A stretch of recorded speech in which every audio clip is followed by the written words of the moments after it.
రేవంత్ రెడ్డి రూపంలో development BRS development model ఎట్లుంటది ఇదే మూసీలో చూపెట్టడానికే మా సోదరులు సుధీర్ రెడ్డి గారి ఆహ్వానం మేరకు మేమందరం కూడా ఇవాళ మీ అందరి దగ్గరికి ఇక్కడికి వచ్చినాం. మేము హైదరాబాద్లో ఉండే పేదలందరూ కూడా విజ్ఞప్తి చేస్తూ ఉన్నాం. ఎవరెవరైతే మూసీ బాధితులు ఉన్నారో, ఎవరెవరైతే మూసీ పరివాహక ప్రాంతంలో ఈ ప్రభుత్వం చేతుల్లో విలవిల్లాడిపోతున్నారో వాళ్ళందరినీ కూడా మేము రిక్వెస్ట్ చేస్తూ ఉన్నాం. అసెంబ్లీ సమావేశాలు 16వ తారీఖు నుంచి ప్రారంభం కాబోతూ ఉన్నాయి. మేము ఖచ్చితంగా ప్రభుత్వాన్ని అడుగుతాం, శాసనసభలో శాసన మండలిలో అడుగుతాం, అవసరమైతే రాజ్యసభలో కూడా అక్కడ కాంగ్రెస్ పార్టీ నిలదీస్తాం, వదిలిపెట్టాం. కానీ ప్రజలు ఎవరైతే ఇక్కడ బిక్కుబిక్కుమంటున్నారో వాళ్ళందరూ కూడా రావాలి, వచ్చి చూడాలి. డెవలప్మెంట్ అనేది విధ్వంసం చేయకుండా, కూలగొట్టకుండా, ఇండ్లు కూలగొట్టకుండా చేయవచ్చు అని చూపెట్టింది బీఆర్ఎస్ ప్రభుత్వం. మేము రేవంత్ రెడ్డి గారిని కూడా అదే కోరుతున్నాం. మీరు చేయండి, మంచి పని చేయండి, మేము వద్దంటలేం.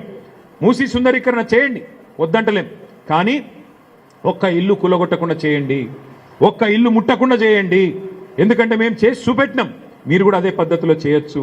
మీరేమో మూసీ బ్యూటిఫికేషన్ అంటున్నారు, కానీ ప్రజలేమో ఇది బ్యూటిఫికేషన్ కాదు, లూటిఫికేషన్. 1,50,000 కోట్లలో మీరు 1,000 కోట్లు కమిషన్ల రూపంలో దండుకొని మీ కుర్చీని కాపాడుకునే ప్రయత్నం చేస్తున్నారు అనే భావనతో ఈ రాష్ట్ర ప్రజలు ఉన్నారు. అందుకే దయచేసి నేను కోరుతా ఉన్న ప్రభుత్వాన్ని, ముందు మీరు ప్రజలకు ఇచ్చిన హామీలు నెరవేర్చండి. మహిళలకు చెప్పినారు మీరు 2,500 ఇస్తామన్నారు, బడ్జెట్లో డబ్బులు పెట్టండి. మీరు చెప్పారు పెద్ద మనుషులకు 4,000 పెన్షన్ ఇస్తాం 100 రోజుల్లోని, డబ్బులు పెట్టండి. ఈరోజు మార్చ్ 6వ తారీఖు 5వ తారీఖు ఈ రోజు వరకు రైతు బంధు పడలేదు. కేసీఆర్ గారు ఉన్నప్పుడు డిసెంబర్లో రైతు బంధు పడేది. ఇవాళ ఇప్పటి వరకు మరి రైతు బంధు పడ్డ పరిస్థితి లేదు.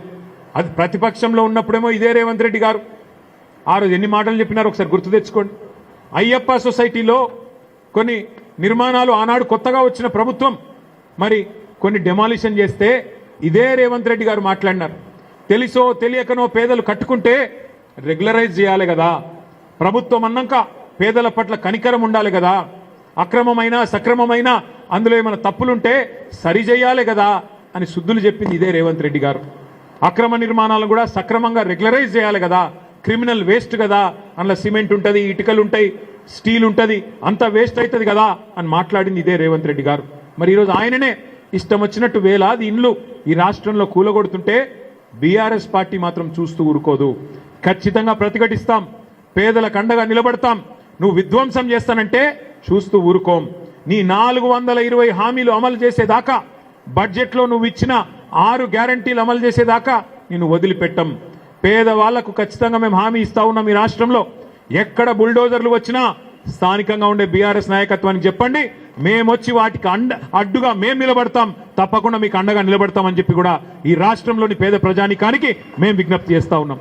అదేవిధంగా హైదరాబాద్ మహానగరంలో మూసీ నిర్మాణానికి, మూసీ సుందరీకరణకు, మూసీ ప్రక్షాళనకు మేము మద్దతు పలుకుతాం.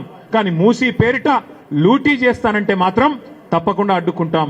మూసీ పేరిట పేదల పుట్టగొడతానంటే తప్పకుండా అడ్డుకుంటాం, వదిలిపెట్టమనే మాట కూడా తెలియజేస్తూ పత్రికా మిత్రులను కూడా నేను కోరుతా ఉన్నా. మొత్తం 100% సివరేజ్ ట్రీట్మెంట్ ప్లాంట్ నిర్మాణం చేసింది కేసీఆర్ ప్రభుత్వం. గోదావరి నీళ్లను హైదరాబాద్ నెత్తి మీద కుండబెట్టినట్టు కొండ పోచమ్మ సాగర్కి తీసుకొచ్చింది కేసీఆర్ ప్రభుత్వం. ఇవాళ మొత్తం వడ్డిచ్చిన విస్తర్లాగా మూసీ ప్రక్షాళనను కూడా బ్రహ్మాండంగా రేవంత్ రెడ్డి గారి చేతుల్లో పెట్టి, అయ్యా మరి చేయండి, పూర్తి చేయండి అంటే అది చేతగాక 2.5 ఏళ్లు గడిచినా ఒక్క ఇల్లు కట్టలేదు హైదరాబాద్లో రేవంత్ రెడ్డి గారు. ఒక్కటంటే ఒక్క ఇల్లు నిర్మాణం చేయలేదు హైదరాబాద్లో. కేసీఆర్ గారు 1,00,000 డబుల్ బెడ్రూమ్ ఇల్లు కడితే నువ్వు ఒక్క ఇల్లు కట్టినావు హైదరాబాద్లో. ఇందిరమ్మ ఇల్లు అని ఇలా మేము కట్టిన ఇళ్లకు రంగులేస్తున్నాడు పెయింటర్ బాబు.